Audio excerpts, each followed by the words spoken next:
Welcome back to Spill the TXC with me, your host, Amber. Now, before we get started, I feel like I need to address my hair.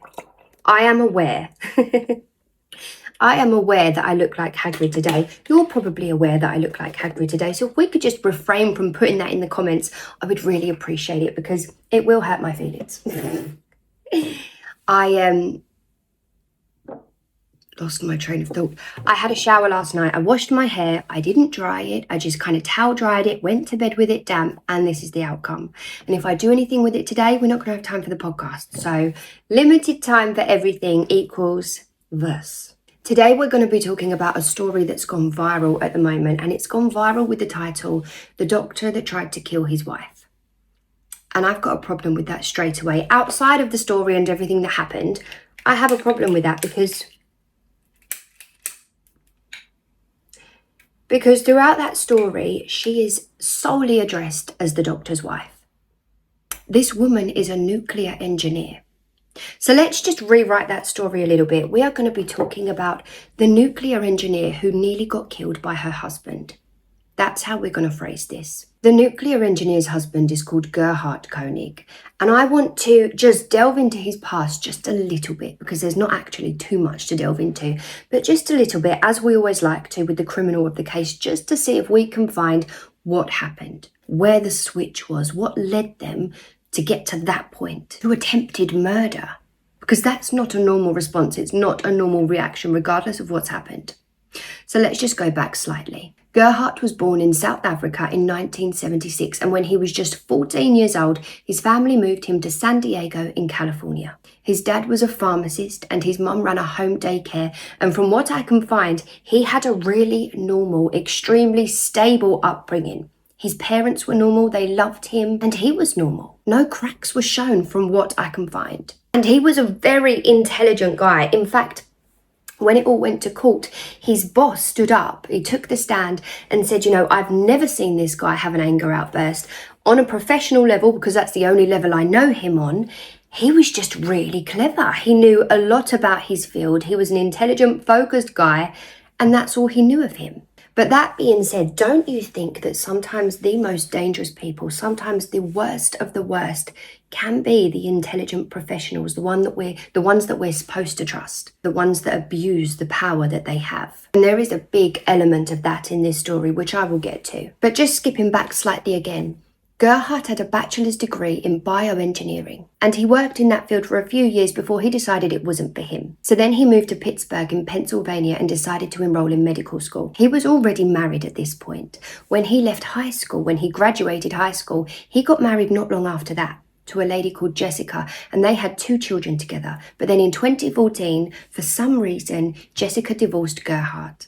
And I would love for Jessica to come out and give her side of the story. I would love to know why they got divorced, what he was like at that point in his life. And if she does in the future come out and say anything about it, we will do another episode on this. But as it stands, we don't know Jessica's thoughts on Gerhard. We don't know her opinion on the man. We just know that she didn't want to stay married to him. And then 2 years after they got divorced, he took a job as an anesthesiologist. And that same year in March, he met his second wife, Arielle.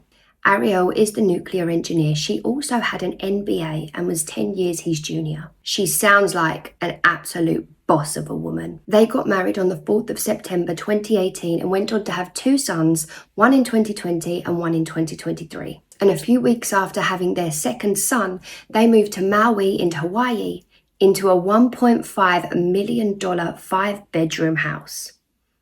Someone was doing okay. They had this very ideal looking, perfect, power couple life. That is until 2024 when Gerhard got suspicious.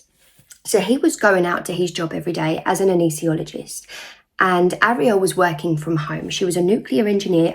I think she worked for NASA, if I remember rightly, but she was doing her work from home because she also had 2 sons to look after. And it was around this point that Gerhard got suspicious. So he started secretly looking at her phone when she was asleep, when she was in the shower. He would screenshot, and it became a little obsession. He didn't tell her what he had found, first of all, until he was absolutely sure of what he had found. And then finally confronted her about having an emotional affair with a co-worker over WhatsApp. And although nothing sexual was mentioned, it wasn't even overly flirty, but there did seem to be some kind of emotional bond. And Ariel recognised that broke Gerhardt's trust, so she was very apologetic. They then went to couples counselling, individual counselling. They would listen to relationship repair material online, and they reset their relationship boundaries.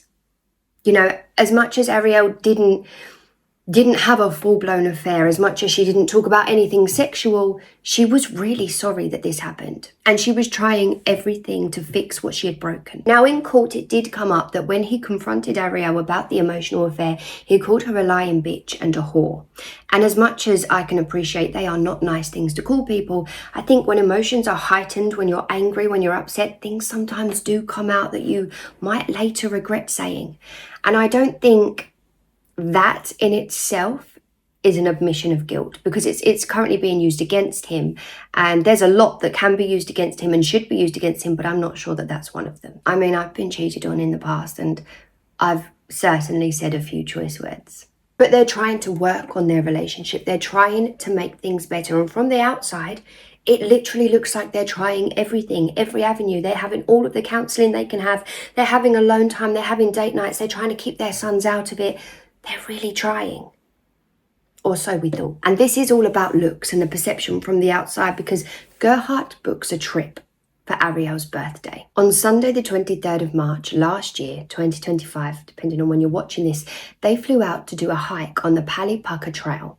And they left their sons with a nanny. So it was just the two of them. It was supposed to be romantic. Hiking was something they were both into together, a common interest.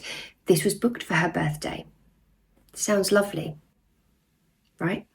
The hike commenced on Monday the 24th of March, which was Ariel's actual birthday. Her actual birthday is the day he chose to do this. Now, this trail itself was steep and rugged and dangerous, and accidents do happen on this trail. So according to court documents, they were walking along the trail and Ariel got a gut feeling. She couldn't explain it at the time, but she didn't feel comfortable. She wanted to turn around. She wanted to go home. So she said to him, you know, I'm not as fun as I used to be before having kids, but I'm really not enjoying this. I just want to go back. And when I put myself in that position, if I said that to my partner, I'm not happy doing this.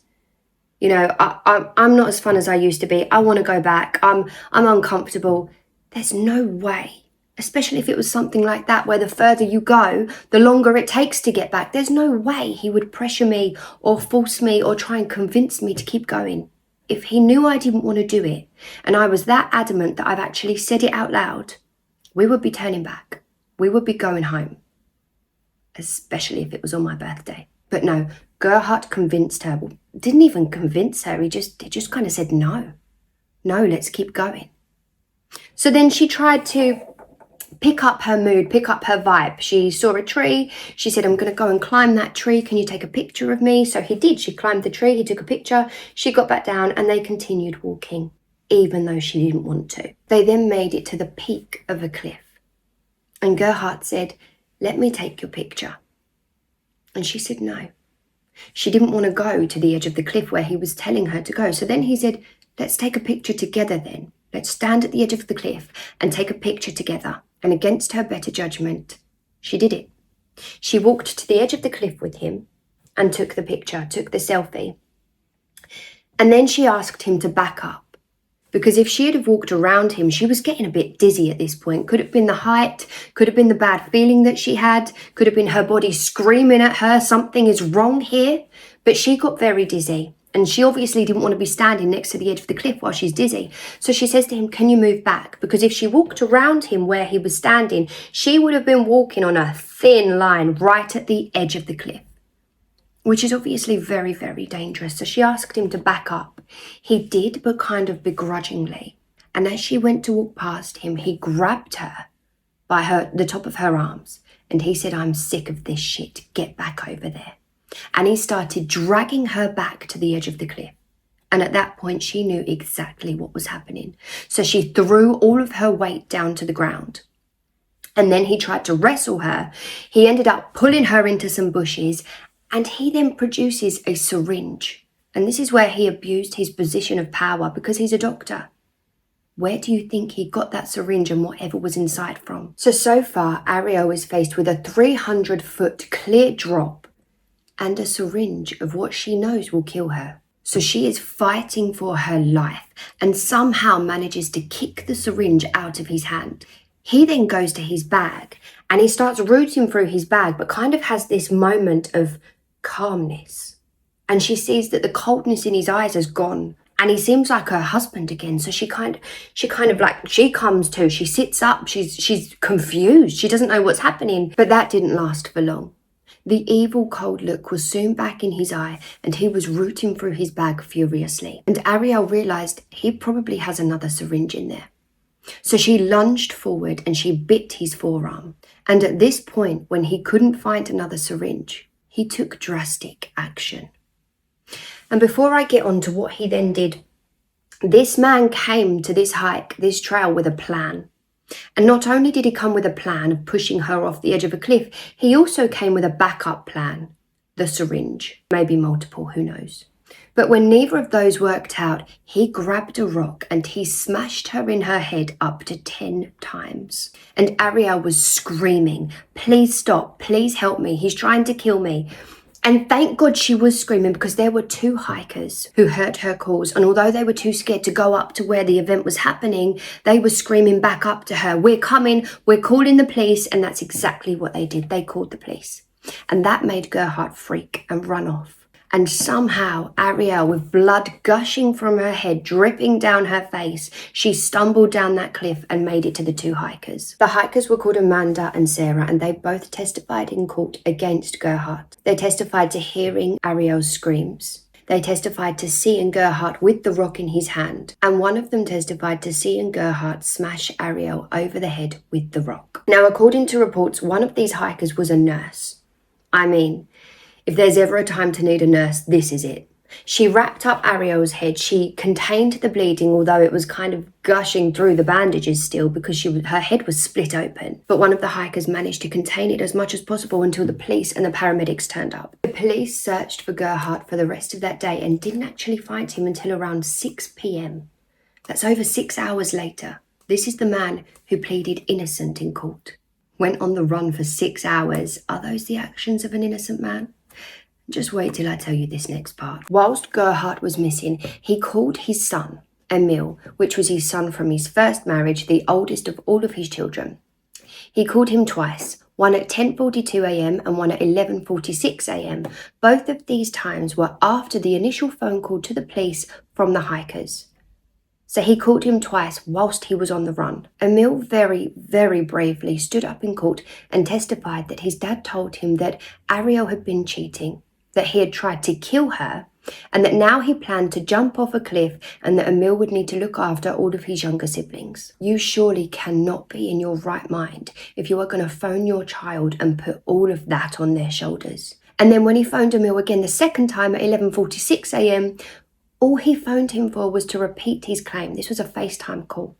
So Emil could see, not just hear, but see how distressed his dad was, how close his dad was to jumping off of a cliff. And he was the one who had to talk his dad back down. And when police confiscated Gerhardt's phone, they checked his search history to find topics of betrayal, lying, infidelity, obviously with what happened with Arielle. But then they also found Maui secret hikes, danger, death, kill, die, drop off a cliff, were all in his search history. Now, when police went back to the crime scene where it all originally happened, they couldn't find a syringe. There is actually no proof that there was ever a syringe. But I fully believe that there was, A, because of his job, because of how easy it would be for him to get his hands on a syringe, for how easy it would be for him to know what kind of drugs could kill her, what kind of drugs could overdose her. That was his job. So I think, and this is just my own speculation, that when he heard the hikers, when he panicked, when he knew he had to run, he picked up the syringe, took it with him, and discarded of it somewhere else down the trail. And really, in that kind of trail, and I've looked it up on the internet, it is bloody dangerous. it would be impossible for the police to find. I mean, all he'd have to do is throw it off the edge of a cliff. But because it's never been found, and this all happened last year, so I'm sure searches have happened, but because it's never been found, it can't be used in court. It's just speculation. Now, I'm going to show you two back-to-back clips of two completely different versions of events, one from Arielle and one from Gerhard, both in court. And then after that, she said, let's take a selfie by the cliff's edge. That was her idea. Yes. Okay. Did you guys take one? We did. And what happened after that? Right after the selfie, I just remember kind of staying at the edge there and looking over the edge and just kind of still in thought about everything that had just happened and what's going on. And then I felt like a shove, Okay. and I was almost pushed over the edge. Okay. You felt a shove. Okay. Who shoved you? Henry did. What did you do right after that? Barely caught myself and turned around and looked at her and was like, what the fuck was that? Like, Okay. Turned around and it was like what was like kind of in shock, like what the fuck was that? yes. Okay. And then did you move towards her? Yeah, I did. I was like, just asking her, like, what was that? And started walking towards her. Okay. Because at this point, she was like 5 or 10 feet away from me. Okay. So you walked towards her, and you mentioned when you're walking towards her, where were your hands? Out. Okay. Now, did you get close to her? Yes, eventually, yeah. Well, And by the way, when you start walking towards her, is she saying anything? not initially, but I turn around and I'm asking her, like, what the hell's, what the fuck just happened and what's going on? And as I'm starting to walk towards her, she starts yelling. She starts yelling. Yeah, help me, help me. Okay. And then what happens? And then I just keep walking to her, like, what are you doing? Were you And I telling get, her, like, why are you screaming? yeah, what are you doing? And I get to her and I'm like, touching her, just putting my hands on her arms. And I was like, what are you doing? What's going on? What happens then? She keeps yelling and she kind of grabs my wrists and throws herself on the ground and pulls me down with her. So now you guys are on the ground? Yes. Okay. When you're on the ground, what starts to happen? She's holding on to me, and I'm trying to, I'm trying to figure out what's going on, but I'm also at this point trying to let go of, like, trying to get free because she's like actively holding on to me. Like she has her leg like wrapped around one of my legs and like is actively holding on to me and is yelling. And so I'm trying to, get free, and I get my one arm free, and I try to use it to get my other arm free, and she grabs me by the testicles. And Okay. Let me stop you there. Did you ever, in the course of this whole thing you described so far, ever try to pull her towards, push her off, or drag her towards the cliff's edge? no, not at all. Okay. So you're on the ground. She's kind of holding on to you. You guys are. Would you just kind of like a scuffle going on? Yes. Okay. And her legs wrapped around you. Yes. You mentioned we got right up to the point where you said she grabbed your testicles. Is that right? Yes. How hard did she grab it? I mean, this was, yeah, like, Pretty hard. she, like, was holding on to me by my testicles, basically, like, that hard. Okay. Did she grab it and let go, or did she grab it and hold on? She grabbed it and held on. What happens after she does that? Then I try to free my testicles, and so I'm, like, thrashing with, and I get both hands free, and I'm trying to get her to let go of my testicles, and then she hits me with a rock on the side of the face. Okay.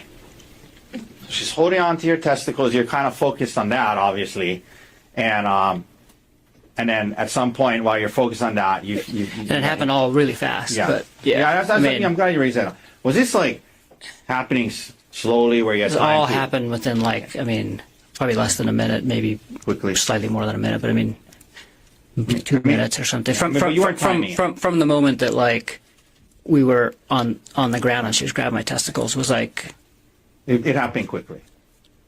everything after the grabbing of the testicles happened very quickly. Okay. And you weren't timing it or anything. No. This is just your estimate. Okay. So now she's holding on to you, she's squeezing your testicles, and You kind of dealing with that, and she's on the ground, and you're kind of on top of her. Yes. Okay.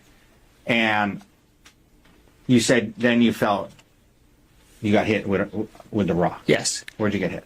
On the left side of my face. How many times? She kept doing it. The first blow she landed really well, and after that I was able to block Okay.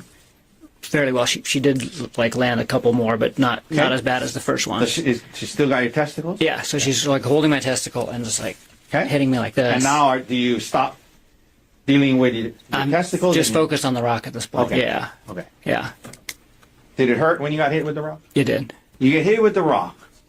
Explain to the jury what happens next and why. I was able to wrestle the rock out of her hand. Does After, she still have your testicles? yes, Still squeezing them? yes. What And do you do? I was able to like. So we're like she's hitting me and I'm like blocking and then I start like, and I get Is her there a wrist. scuffle over the rock? Yes. Is it near her face? Yes. I mean it's it's And then right. what happens? And I finally get the rock. What'd you do? I hit her with the rock. How many times do you think you hit her? I hit her 2 times. And when you did, was she still holding on to your testicles? Yes. At least initially? Yes.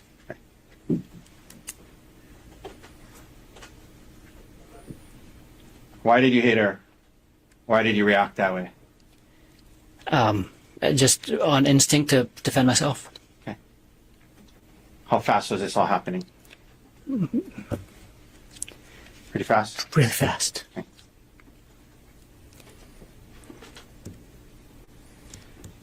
In between when she hit you with the rock and in between the time she hit you with the rock and when you hit her with the rock, were you able to safely retreat and get away from her? No. Okay. Why not? She was holding on to me. Including your testicles? Yes. Did you hit her in the face or the eye with the rock? No. Where you said 2 times, where did you hit her? On the side of the head. Okay. So we've seen these photos of the stellate laceration. You caused that by hitting her, right? Yes. Did you continue to hit her after those 2 hits? No. And why not? Because she stopped fighting. She let go of my testicles and I was Okay. able to stand up. And then you stopped. Yes. There was testimony about the 2 witnesses. Did you stop hitting her because the witnesses showed up? No. I didn't know that they were there until after I stood up. Okay. Did you see blood? Yes. Was there a lot of blood? There was a lot of blood. Did you see her kind of scoot down towards the witnesses? Yes. Did you try to stop her in any way? No. You let her get to them. Yes. Did you hear her yelling to the witnesses, he's trying to kill me? Yes. Gerhard, did you have any syringes on the mountain that day? No. Did you try to poke her or stab her with any syringes? No. Okay. Now, Gerhard, she scoots away. She's now with the 2 witnesses. You see a lot of blood. What do you physically do next? I'm just in a daze and I just kind of watch her crawl away and then leave with the other 2 hikers. Excuse me? Okay, she got the hikers. What do you do next? Was her bag and your bag there? Yeah, so I just kind of reflexively gathered up all of our stuff, and then I start walking up the trail. Gerhard said, let's take a selfie with this as the backdrop. So we would be standing with our backs to the cliff, taking a photo. Before you took that selfie, or before the defendant asked to take that selfie, did you notice anything about the defendant's attention? Yes, he was very aware of where I was, where my feet were, where he was, and where the trail was. I felt like he was often looking at my feet and just very spatially aware of where I was on the trail. Did you ever take that selfie? We did. It wasn't quite as close to the edge as he wanted. I was standing from that photo. You can see there's a pine tree, and I was holding onto a branch of that because I was just uneasy that close to the edge. And we did take a selfie, but I held onto that tree. Okay. Do you still have access to that selfie? I don't. What happened after you took the selfie while you were holding onto the tree? I just asked him to move down the trail a little bit so that I could get past without having to go near the cliff. And then how did the defendant react to that? He was a little like, okay. He moved a few paces away. Okay. So after the defendant moved down the trail a few paces away, what did you do? Then I walked to him. So he was then facing me and the cliff, and I walked up to him. And again, everything was normal. I walked up and just kind of like brushed my hands against his shoulders, kind of like a little hug. Okay. As you had your hands against his shoulders, where was the defendant facing? He was facing the cliff, facing me. My back was to the cliff, and he's facing me at the cliff. And how far behind you was the cliff? Feet, 10 or less. Excuse me, I couldn't hear that. 10 or less feet. All right. So, okay, after this happens, after you get to where the defendant is on the trail, what happened next? When I walk up to him, then he grabbed me really forcefully by my upper arms, and he said, "I'm so sick of this. Get back over there." And he starts pushing me back towards the cliff. While the defendant was grabbing you and pushing you, what did you do? I was surprised. It felt almost like he was kidding at first, and I was like, "What are you doing?" But he had grabbed me really hard and was moving me. So we kind of wrestled a little bit, and I threw myself onto the ground because there's a lot of trees and shrubs there so that I could hold on. As you threw yourself to the ground, how did the defendant respond? Well, he got on top of me, and he was kind of trying to pull me, and we're wrestling, and he ended up straddling me. So he had his legs on either side, kind of across my waist. On March 24th, 2025, how tall were you? About 5'6". And how much did you weigh on that day? About 145 pounds. Okay. And on that date, how tall was the defendant? About 5'10".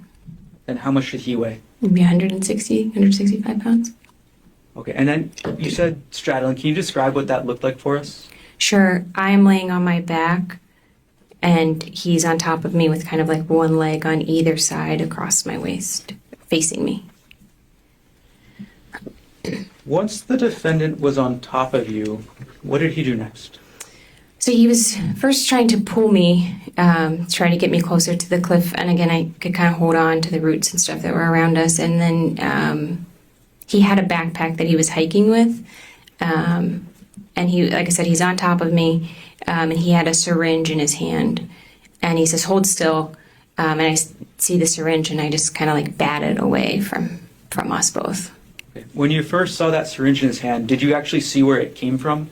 I didn't see where it came from, no.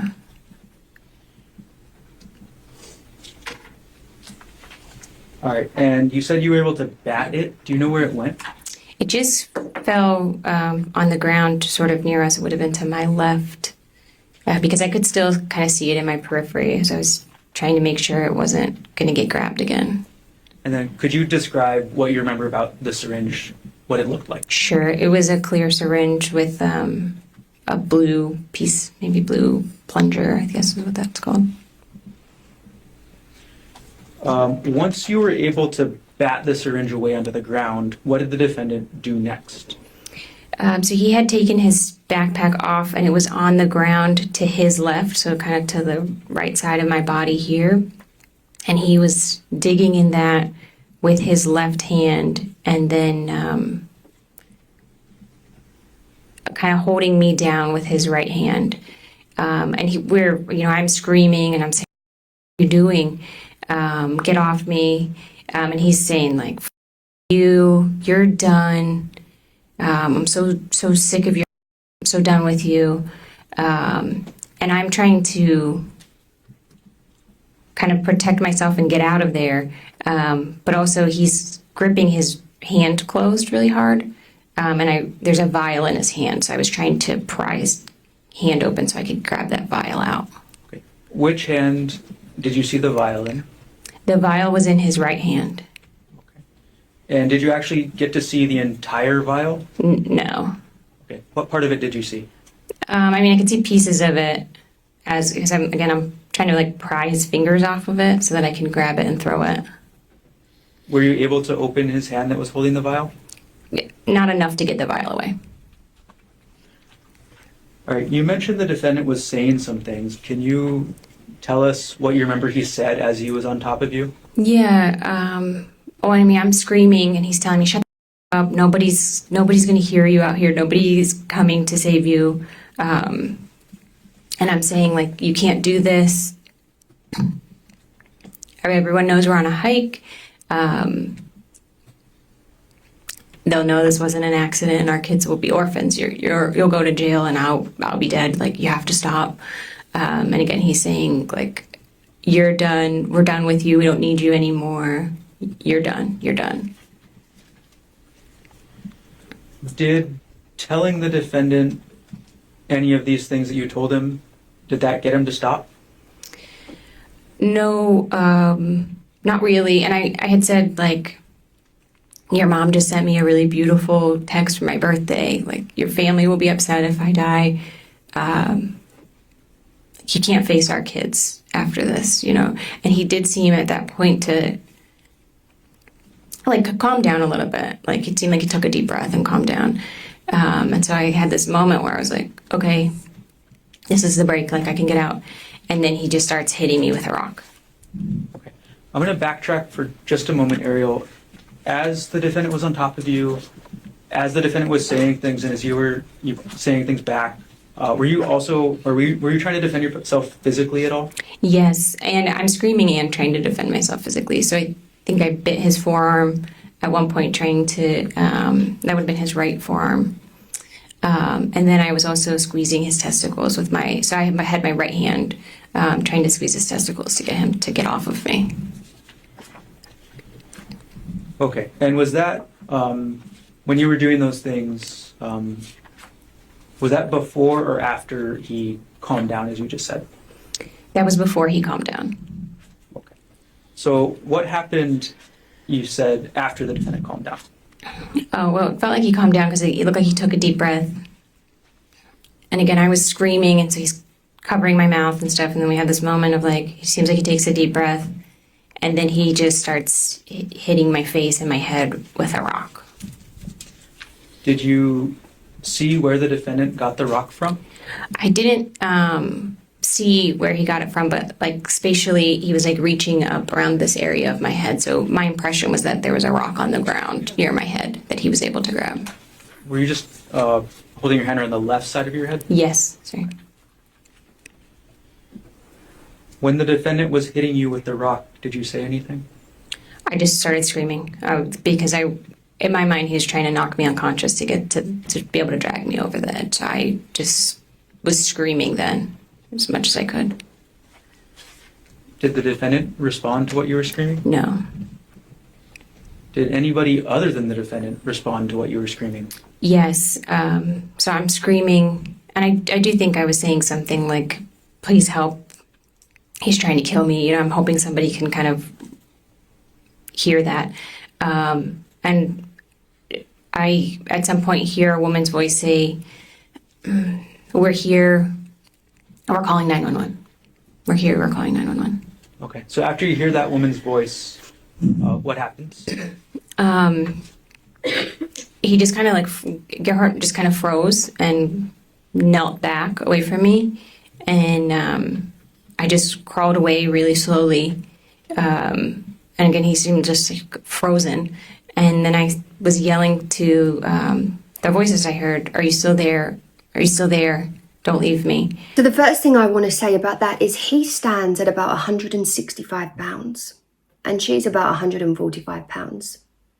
And there was absolutely nothing he could do whilst she overpowered him, pulled him to the ground, held on to his wrists, and then grabbed his testicles and squeezed with one hand and beat him with a rock with the other.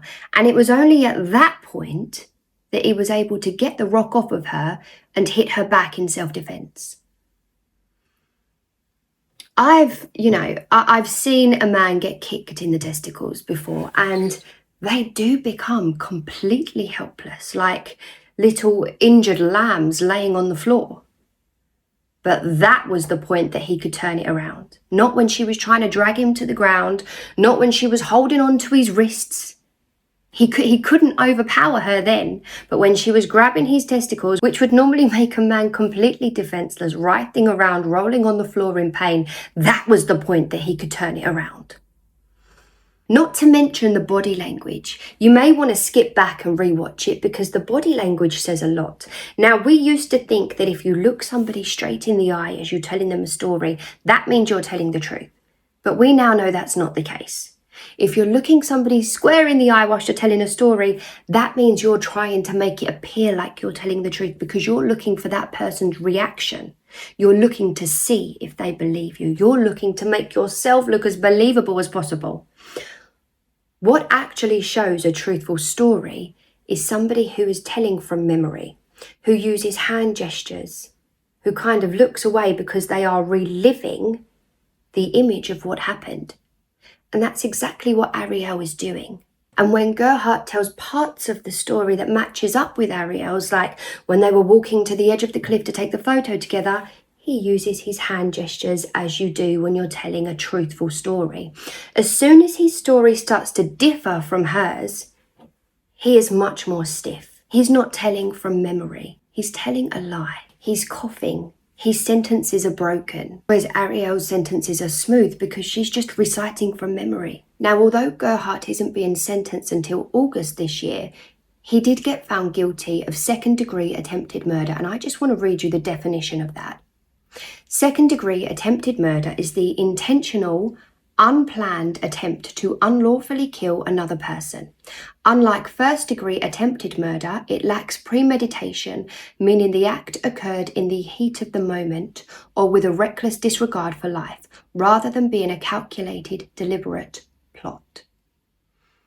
So let's say that is the case. Let's say this wasn't premeditated. Let's say he didn't have a plan and a backup plan. If that is the case, when the hikers were shouting back up, "We see you, we're coming, we're calling the police," why didn't he go to them for help? Because he was essentially the victim. He was just defending himself. Or, okay, let's say he did get spooked because he's now hit her, and maybe in the heat of the moment he thought, well, I'm the man, I'm going to be seen to be hurting her, I'm going to be seen to be in the wrong, let's run. So he runs. He calls his son, not once, but twice. And doesn't mention that she attacked him. Doesn't mention that she tried to end his life by pushing him off a cliff.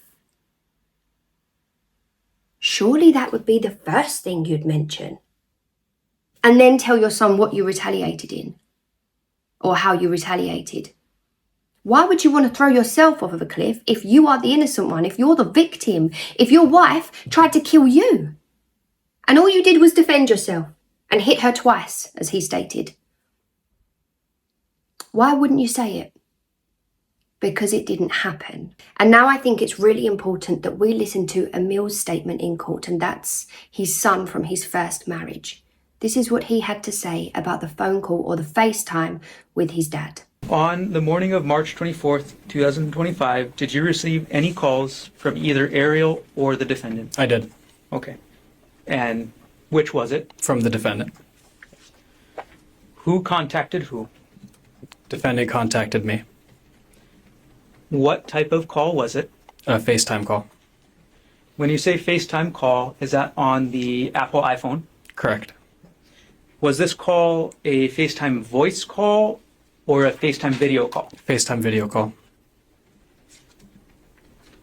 How many times or how many calls were there from the defendant to you on March 24th, 2025? 2.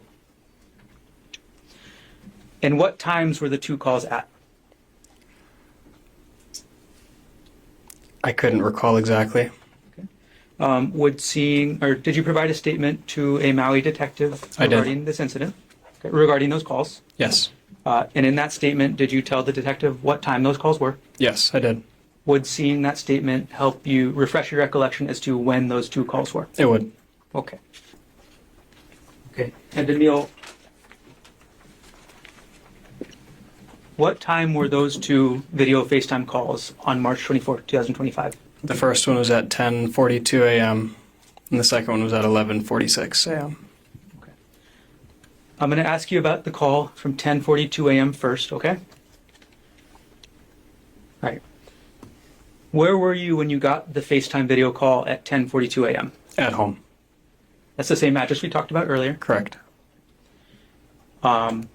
What did you see on the other side of the screen when you picked up that call? I saw the defendant. Can you describe the defendant as you saw him on that call? Wearing sunglasses, dry fit shirt. That's all I saw. Did you see the area that the defendant was in? Outside. And did the defendant tell you anything during that call? Yes. What did the defendant tell you during that call, as close to word for word as you can remember? That he would not be making it back to Maui and to take good care of the younger kids, and that Ari, my stepmom, had been cheating on him and that he tried to kill her. Okay. That's a lot, but I'm going to break that down a little bit. You said the defendant told you he tried to kill Ariel. Is that right? Correct. Did he tell you what happened to Ariel? He did not. Did he tell you where she went? No. Did the defendant tell you why he tried to kill Ariel? No. During this 10:42 a.m. call, did the defendant tell you anything about what he planned to do next? During that call, the next plan that he said was to jump off the cliff. And how did you react to hearing that? I told him not to. How did you react to the defendant telling you he tried to kill Ariel? I don't remember what I said. Do you recall what the defendant told you after he said he tried to kill Ariel?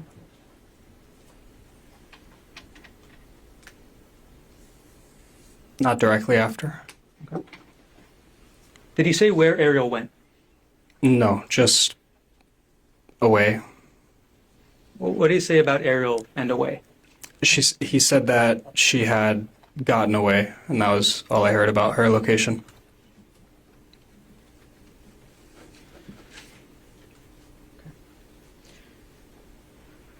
During this first call at 10:42 a.m., did you ask the defendant any questions yourself? Yes. I asked what was on his shirt because it looked like I saw splatters of something on his shirt, and he said, "Oh, it's just her," meaning Ari's blood. So far you've told us that the defendant told you he tried to kill Ariel, that Ariel got away, that Ariel was cheating on him, that he planned to jump, and that the blood on the shirt he's told you was Ariel's. Is that right? Correct. Okay. Did I miss anything so far? No. Okay. Did he tell you anything else during this call at 10:42 a.m.? No. All right. So, Emil, after you get this FaceTime call and after the defendant tells you these things, what did you do? I went over to my grandparents' house, which is Ariel's parents. Okay. Walked over to their house, told them what had happened. How far away is your grandparents' house away from the Pu'uehu place address you mentioned earlier? It's like a minute or so walk. And could you tell us your grandparents' names? Judith and Peter Mast. Which of your grandparents did you tell about the call first? Both. They were both there, so both of them. What happened after you told Judith and Peter Mast about this 10:42 a.m. call? The next notable thing is they received a phone call from, I believe it was Queen's Hospital, one of the hospitals here.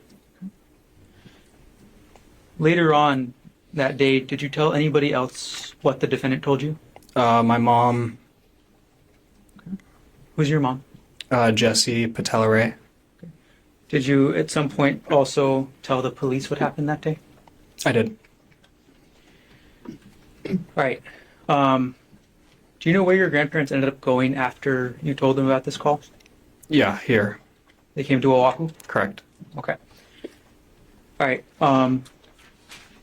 You said that there was a second call at 11:46. Is that right? Correct. All right. The second call, was this a FaceTime call as well? Yes.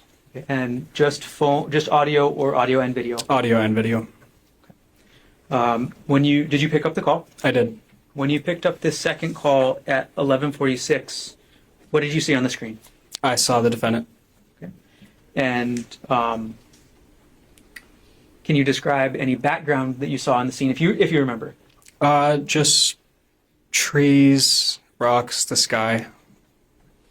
That was it. During this second phone call at 11:46, what did the defendant tell you, if anything? He asked me if I had told anybody, and I said yes, and I told him who I had told. And then he said that he was just going to jump, and said that a couple times. Okay. To be super exact here, Emil, who did you tell the defendant that you told? I told the defendant that I told my grandparents and my mother. Okay. So you told them that you told Peter, Judy, and Jesse. Correct.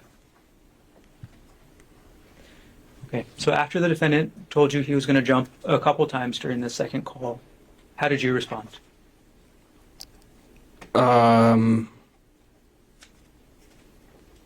Same way as before. Said not to.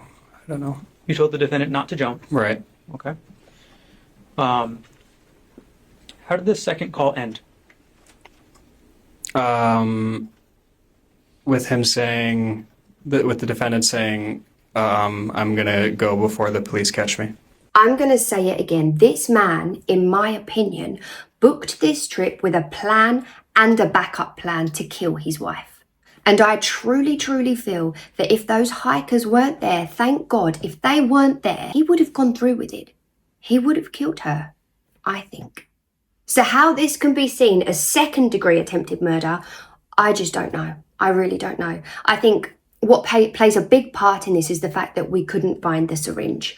And also, there is one other thing. Although Arielle did have injuries to her head, her face, her thumb, and her index finger, and the rock that was found as evidence did only have her blood on it, there was one thing she did that made her seem less credible as a witness. Arielle allegedly asked her physician to add traumatic brain injury to her list of injuries, which she didn't sustain. And now I know that that is wrong, but I really feel like I want to back her here. I feel like she was wrong in exaggerating that detail, but maybe she was worried that he wouldn't go down for what he did. Maybe she felt like she needed to exaggerate it to make sure he went down, to make sure her and her children are safe. I mean, I'm just trying to think about if I was in that position and I thought there was even a chance that he could get off. Would I exaggerate a fact? I don't know, but I feel like I can understand why she did it. But the facts of the case still stand, and it's the facts that are credible. And we have witnesses. We have her injuries. We have him running from the police. We have his FaceTimes, 2 of them, to his son. And we have a motive. Where was Arielle's motive? She was apologetic. She was trying to fix what she had broken. She wanted to work at this marriage. She had no motive. Things were over with the emotional bond that she built with his co-worker. Gerhard made sure of that because he contacted the co-worker's wife and told her everything. So they were no longer in contact. She had no motive. He did, and in my opinion, should be going down for first-degree attempted murder. But look, who knows what's going to happen between now and August when he finally gets sentenced? The syringe could be found. If he threw it off a cliff or if it's still on the trail, it could be found by other hikers. And this is quite a well-known case now, so if somebody does find it, hopefully they turn it in. And if that happens, then surely his case needs to be re-looked at, because that would make it a planned attempted murder. an obvious planned attempted murder that nobody could dispute. So I guess I'll see you back here in August once we know what his sentence is, and hopefully some more evidence will have come out by then. And on that note, I will see you next week for a brand new episode. I love you. Bye.